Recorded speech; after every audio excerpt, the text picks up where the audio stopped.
Hello everyone, this is the PC Tools using tutorial. After the device is inserted into the computer, the device port number will be displayed in the device manager.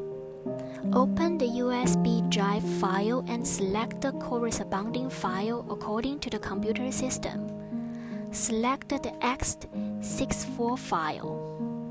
After the installation is complete, the normal driver number name will be displayed in the device manager.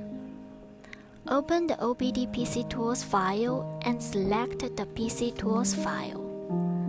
Select the correct device port number, select the corresponding device model, and then click the Open Port. Click Query All, select the Network drop-down option.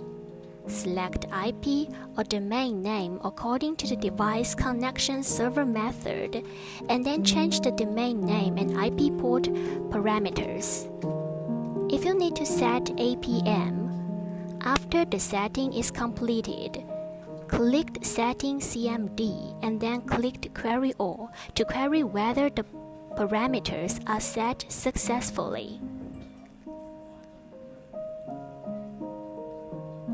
Others drop-down option.